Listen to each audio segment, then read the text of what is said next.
Bom dia, boa tarde ou boa noite. Eu não sei a que horas este vídeo chegará até você. Pois bem, meus queridos, amados e amigos irmãos, aqui é o seu amigo Pastor Gilvan. Estou aqui gravando uma videoaula para você, estudo bíblico.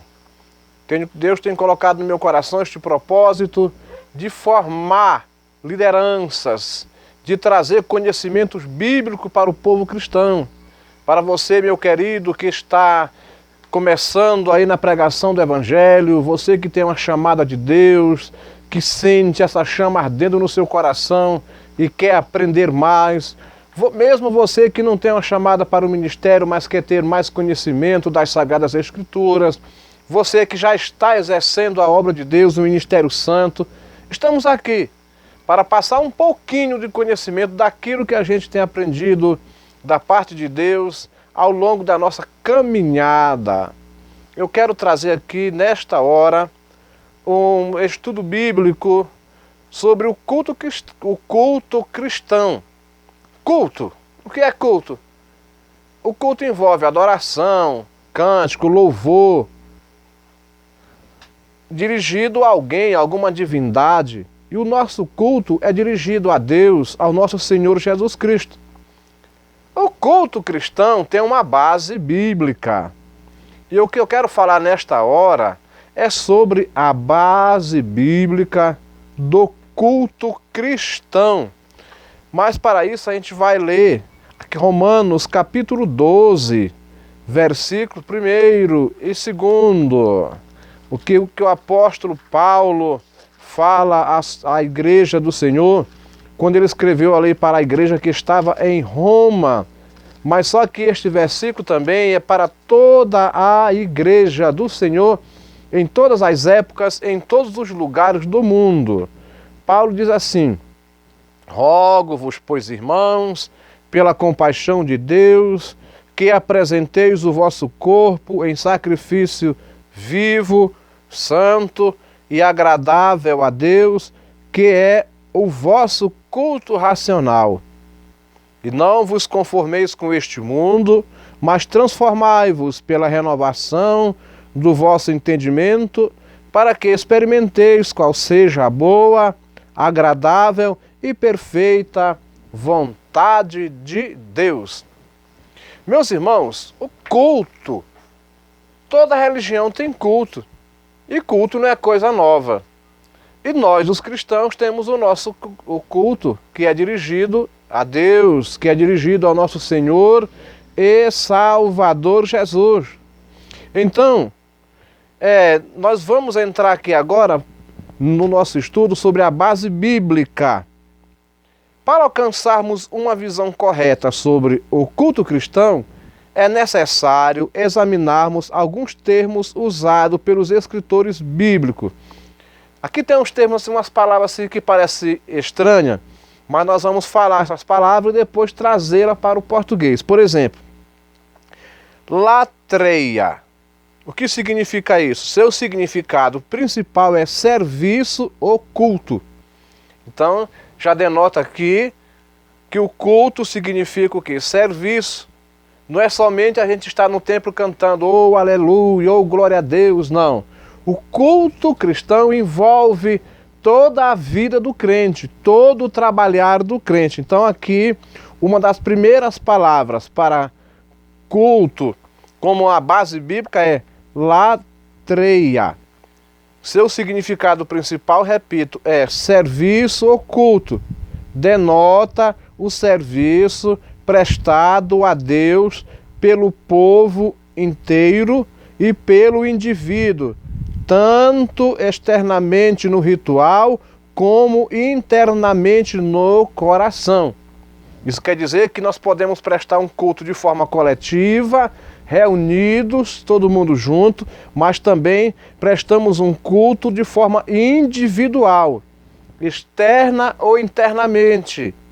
Viu? O nosso culto não se resume somente quando nós vamos ao templo ou quando vamos fazer um culto na rua. É toda uma vida. Envolve tanto uma coletividade como o indivíduo.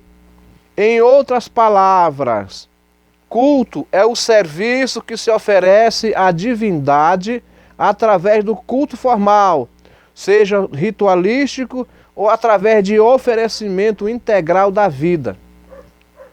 Antigamente as pessoas faziam oferendas, ofereciam bois, ofereciam cordeiros, ofereciam aves, e tinham cultos que oferecidos a divindades que se ofereciam até vidas humanas. Deus condenou isso. Na região da Palestina, aquele povo, aquelas 7 nações, aquelas 7 cidades-reinos que habitavam Canaã, eles também faziam oferendas humanas. Ofereciam a Baal, ofereciam crianças. Ofereciam crianças a Baal, ofereciam crianças a Astarote, a Azera e a outros deuses. Eles pegavam aquelas crianças vivas e colocavam para serem queimadas. Era comum naquela região da Palestina oferecerem vidas humanas às divindades. E Deus condena isso. Por exemplo, quem já estudou e estuda história aí no ensino fundamental, já ouviu falar nos Incas e nos Maias, uma civilização daqui da nossa América, da América do Sul, que veio à extinção. Mas quando a gente lê a história, nós vamos ver que era um povo civilizado, uma civilização antiga bem estruturada, e eles praticavam sacrifícios humanos. Eles ofereciam vidas de jovens às suas divindades. E isso ofereceram por muitos anos, e Deus não aprova. E Deus permitiu a destruição. Eu sei que muita gente que não é crente, muitos filósofos, não tem nada a ver. Foi uma invasão dos espanhóis que entraram ali, uma exploração, mas foi Deus que permitiu. Deus não aceita que se ofereçam, que façam sacrifícios de vidas humanas. De maneira alguma. E isso você pode estudar na história dos Incas e dos Maias e dos Astecas, que eles praticavam sacrifício de vidas humanas. E Deus permitiu a destruição. Aquela civilização deixou de existir. Não é coisa cruel. Então Deus não admite. E era uma forma de culto, que através desses seus rituais eles faziam oferecimentos de vidas humanas, sacrificiais. Tem outra palavra aqui também, leiturgia, que é composto de 2 palavras gregas, povo, que é laos, e trabalho, ergon. Significa o quê? Serviço do povo. Então, culto também significa serviço. Serviço prestado à divindade. Então, nós, os cristãos, devemos trabalhar para Deus. E isso envolve tudo, não é somente estarmos no templo cantando. Eu vim aqui prestar um culto a Deus, eu vou cantar, glória a Deus, isso faz parte. Mas muitas vezes, este culto que nós oferecemos ali na igreja, no templo, não está agradando a Deus. Desculpa aí a zoada de moto aqui, porque a rua aqui parece uma rodovia. Porque muitas vezes, fora do templo, durante o dia, nós não prestamos um culto a Deus. Nós não adoramos a Deus de maneira alguma. E o culto envolve serviço, todo serviço que glorifique e dignifique o nome de nosso Deus. No Antigo Testamento, aplicava-se ao serviço oferecido a Deus pelo sacerdote, quer dizer, a liturgia, quando apresentava o holocausto sobre o altar do sacrifício. No Novo Testamento, aplica-se essencialmente ao serviço que Cristo oferece a Deus, pois Ele é o nosso liturgo. Em suma, liturgia é o serviço que o pastor e toda a igreja oferecem a Deus, à semelhança do serviço realizado por Jesus. Meu irmão, quando a gente cuida dos necessitados, nós estamos prestando um serviço. Então nós estamos cultuando a Deus. Quando nós pregamos o Evangelho, nós estamos prestando um serviço. Nós estamos cultuando a Deus. Quando nós oramos em favor de alguém, nós estamos prestando um serviço, estamos trabalhando. E nós estamos prestando um serviço a Deus, um culto a Deus. Eu quero dizer para os irmãos que hoje cada crente é um sacerdote. E como sacerdote nós podemos entrar no Santo dos Santos. E o serviço de sacerdócio é um serviço, é um ministério. O sacerdote antigamente, eles prestavam inúmeros serviços no templo. Eles tinham a função de juízes para julgar o povo, eles tinham a função de médicos. Quem é que declarava que uma pessoa estava com lepra? Eram os sacerdotes. A pessoa era levada até o sacerdote e ali era feito um exame físico. A pessoa ficava nua ali e era examinado pelo sacerdote. E ele dizia, você está leproso. Quando a pessoa recebia uma cura, também o sacerdote fazia o exame e dizia, você está curado. É por isso que Jesus, quando ele curava algum leproso, ele dizia, ide ao sacerdote e apresentai a oferta. Porque somente com o documento dado pelo sacerdote que era declarado que o leproso realmente não era mais leproso. Então o sacerdote, ele exercia vários serviços. Não era somente de prestar a questão como nós conhecemos, matar um cordeiro e apresentar a Deus, não. Era um grande serviço, uma gama de serviços que o sacerdote apresentava. A vida de um sacerdote era muito sofrida. Quando a gente lê a instituição do sacerdócio, o que Deus mandava o sacerdote fazer, irmão, não queriam estar na pele de um sacerdote. Era trabalho e mais trabalho, serviço e mais serviços. Por isso que um sacerdote, ele tinha que entrar na obra do Senhor praticamente com 30 anos de idade, e ele tinha 20 anos de serviço. Com 50 anos, ele tinha que se aposentar, porque trabalhava demais. Não era uma vida de luxo, como alguém pensa, que a vida dos sacerdotes era uma vida de luxo. Do contrário, era uma vida de sacrifício.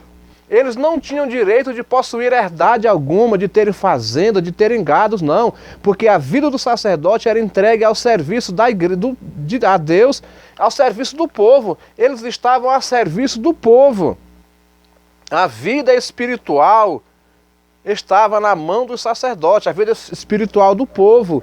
Eles intercediam pelo povo, faziam sacrifício pelo povo, julgavam o povo. Era um serviço muito sacrificial a vida de um sacerdote.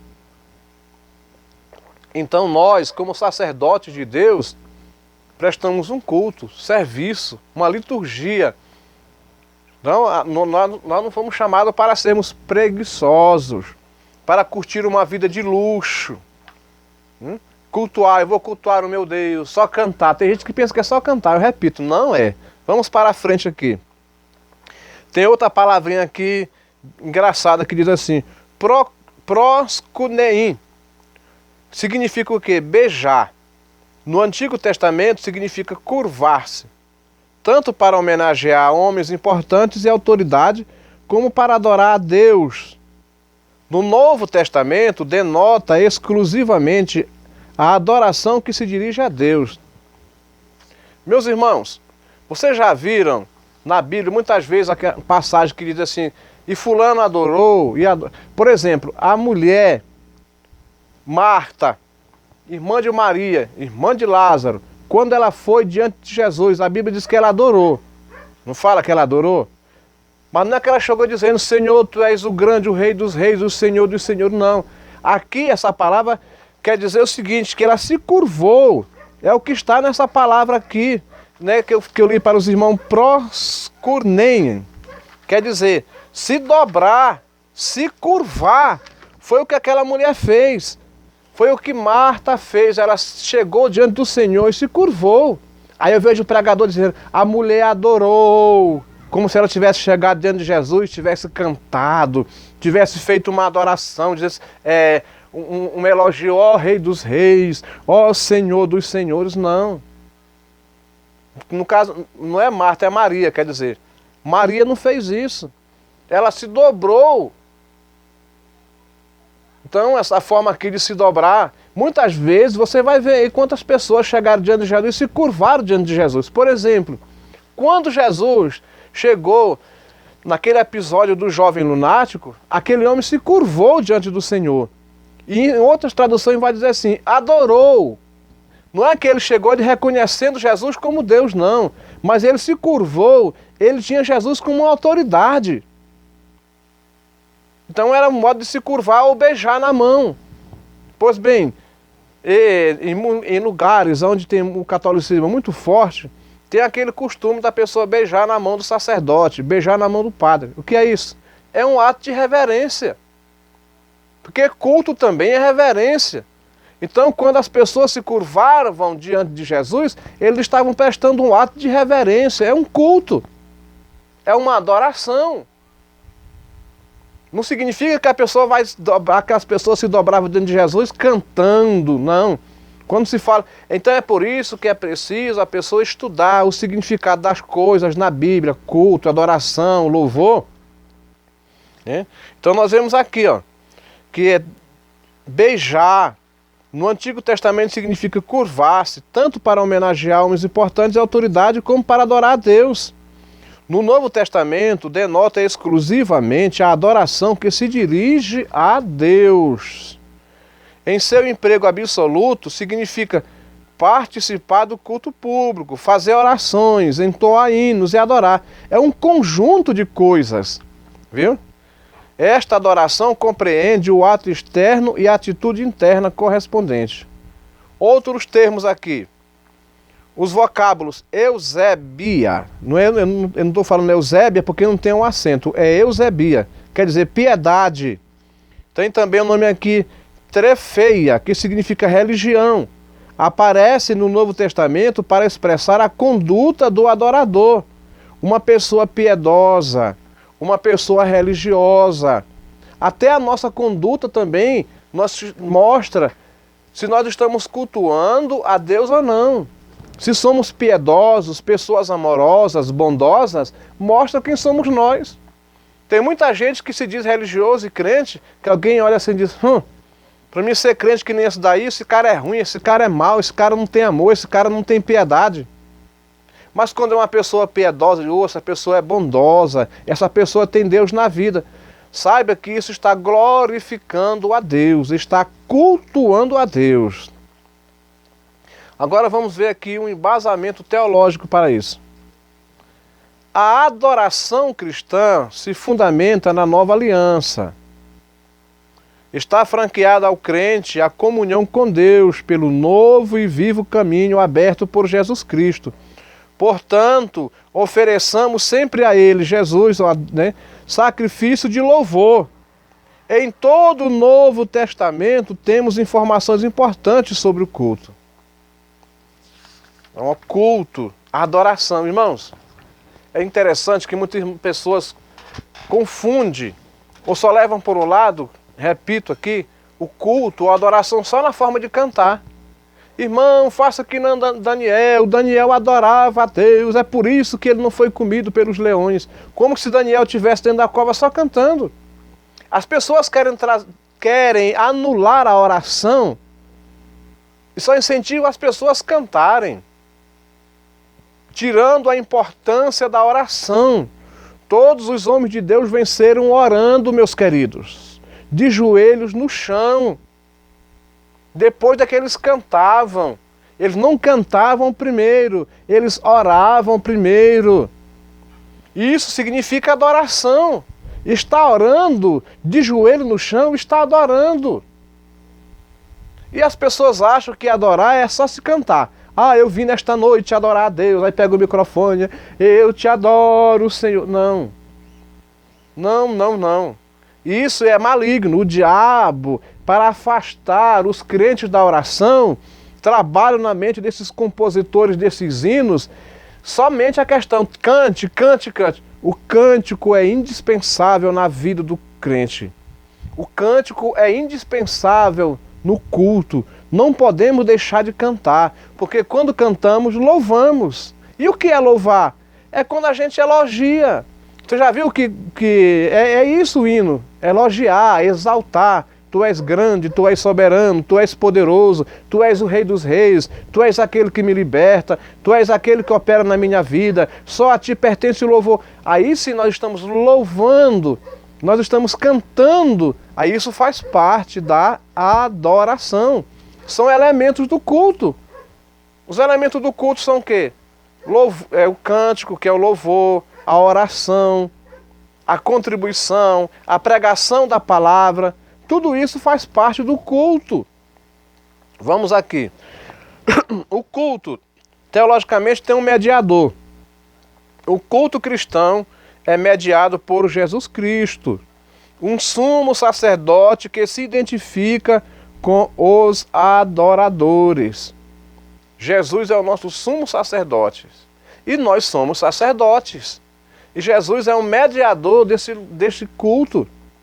É Ele que está entre nós e o Pai, é o mediador, é o nosso sumo sacerdote. Sacerdote, Cristo fez dos seus seguidores sacerdotes de Deus, isto é, pessoas cujo culto Deus aceita.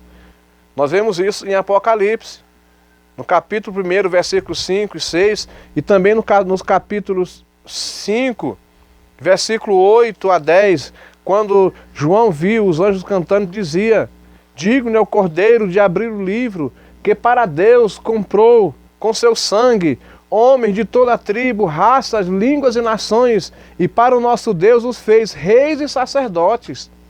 Então nós somos sacerdotes, nós podemos prestar cultos a Deus. E o mediador desse culto é o sumo sacerdote Jesus. Reverência. O culto cristão não deve ser profanado. Irmão, estão profanando o culto cristão. Está havendo profanação. Muitas heresias estão sendo introduzidas.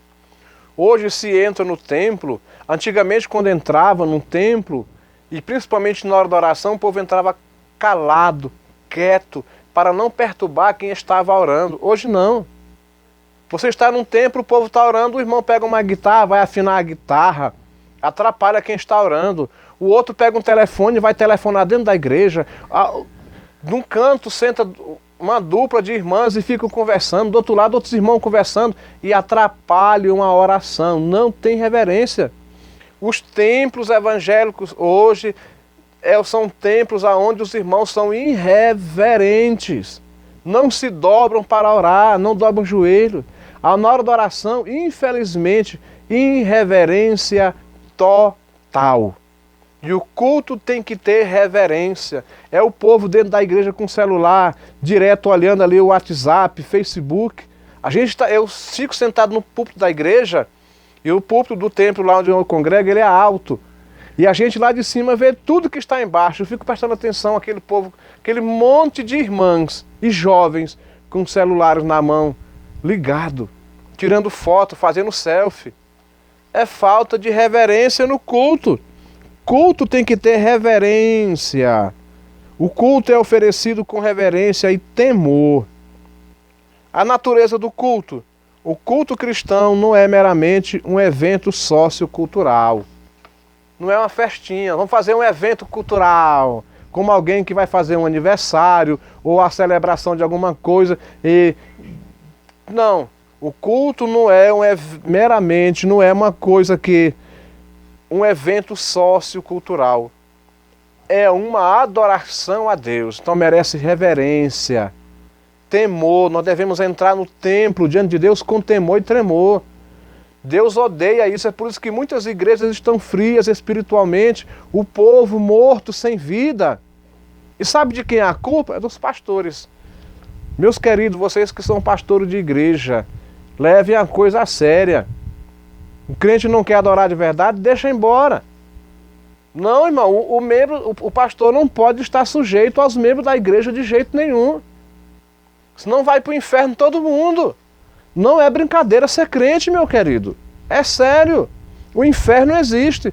Olha, pastor, Deus vai cobrar de mim, de você, a conduta da igreja, a conduta do membro. Ensine, não tenha medo de ensinar. Ah, pastor, não vai ter dízimo, não vai ter oferta. Irmão, quem sustenta o pastor é Jesus. Eu fui missionário muitos anos, praticamente sem dinheiro. E um dos campos que eu fui assumir, campo missionário mesmo, eu não tinha renda nenhuma da convenção, de agência missionária nenhuma. E eu fui para lá, eu, a minha esposa e minhas filhas crianças, pequenas. E eu fui para lá, para esse campo missionário. Só tinha 8 pessoas, incluindo criança, velho e tudo. Só 8 pessoas, tinha mais menino do que gente adulto. Mas, meus queridos, Deus nunca nos deixou passar vergonha, nunca faltou dinheiro de pagar a conta de água, nunca faltou dinheiro de pagar a luz, nunca faltou gás em nossa casa, nunca faltou pão, café, leite. Minhas meninas comiam do bom e do melhor no café da manhã.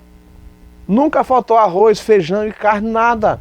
Nunca faltou calçado, nunca faltou roupa. Deus sempre supriu a nossa necessidade e construímos um templo sem termos renda. As pessoas chegavam lá em casa chorando e diziam: olha aqui, Deus mandou eu lhe entregar esse dinheiro. Vocês sabem que os irmãos da Igreja do Véu, eles não gostam de pastores. E eles chamam os irmãos da Assembleia de Deus de primos. Mas, meu querido, Deus colocou um irmão da Igreja do Véu para ser meu amigo, o irmão João, no povoado que eu morava. Esse homem era meu amigo. Toda vez que ele ia no povoado, ele ia lá em casa. Entrava na minha casa e conversava comigo. E um dia ele chegou chorando de alegria, e disse: ô irmãozinho, que foi, meu irmão? Irmão, Deus é maravilhoso. Que foi, irmão João? Eu estava matando uma leitoa, irmão, e Deus falou no meu coração: tira uma banda e leva para o meu servo. Ele trouxe, aí disse: pastor, eu vou lhe dar uma leitoa, das melhores que eu tenho, me deu. Deus sempre me sustentou, meu querido. Não tenha medo. O cara quer ir embora, deixa ele embora. Quem sustenta o obreiro é Jesus, não tenha medo não. Mas infelizmente muitos pastores, com medo de perder os grandes dízimos, estão tolerando irreverência nos templos. Então estão tolerando tudo quanto não presta. E você vai pagar caro diante de Deus, viu, pastor? Então vamos para a frente aqui para terminar nosso estudo. Os pré-requisitos do culto. O cumprimento de um ritual não basta para que haja culto. É indispensável a aceitação por Deus do culto oferecido. Deus estabelece condições para aceitar a adoração de homens. A ignorância dessas condições ou sua violação transforma o ritual em exercício unilateral com sérias consequências para os participantes. O que é unilateral? Deus, só um lado participa. Tem que ser bilateral, os dois lados participando. Quando as pessoas não conhecem os pré-requisitos do culto, só ele faz o culto e Deus não recebe o culto. Então é necessário que haja conhecimento. A Bíblia diz que o povo perece por falta de conhecimento. Está lá no livro de Oséias. Ainda diz assim: a culpa é tua, sacerdote. Sacerdote, ensine o povo. Estamos aqui trazendo esta aula para você, sacerdote. Obreiro da casa do Senhor, seja missionário, apóstolo, bispo, pastor, seja quem for, mas que esteja na frente do trabalho. Então vejamos aqui os pré-requisitos do culto, sem os quais não alcançamos comunhão com Deus. Vejamos aqui. Primeiro requisito, fé. Hebreus capítulo 10 fala que nós devemos ter ousadia para entrar diante do trono de Deus. Vamos ver aqui Hebreus 10 e 38. Eu gosto de ler essa parte que fala que devemos entrar com ousadia. Vamos pegar aqui a Bíblia aqui, vamos ler. É um estudo bíblico, viu? É uma aula. Hebreus, capítulo 10, e versículo 38. 10 e 38. Depois vamos lá para o 11. Diz assim: mas o justo viverá da fé, e se ele recuar, a minha alma não tem prazer nele. Então, o primeiro requisito é fé. Vamos ver aqui Hebreus 6 e 11 agora. 11 e 6 quer dizer, que diz assim: ora, sem fé é impossível agradar-lhe, porque é necessário que aquele que se aproxima de Deus creia que ele existe e que é recompensador dos que os buscam. Como é que eu vou prestar um culto a Deus se eu não creio que Deus existe e se eu não creio que Ele vai me ouvir e que Ele vai me recompensar e que Ele vai me abençoar? Então, primeiro, tem que ter fé. Segundo, tem que haver o envolvimento total da vida. É o que nós lemos lá em Romanos 12, 1. Culto racional. Esse culto envolve toda a nossa vida, toda a nossa alma. Também deve ser dirigido a Deus. O culto é dirigido a Deus e não ao homem. É diretamente ao Pai. Outra, o culto é modelado pelo ensino bíblico. Tem que haver ensino. Tem que haver instrução, o ensino da palavra de Deus. E mediado também por Cristo. Cristo é o mediador. Então, meus queridos, fica aí esse estudo bíblico. Para você que é obreiro, aprenda mais um pouquinho. Para você que não é, que esse estudo bíblico sirva de riqueza para a sua vida espiritual. Que Deus em Cristo te abençoe. Amém.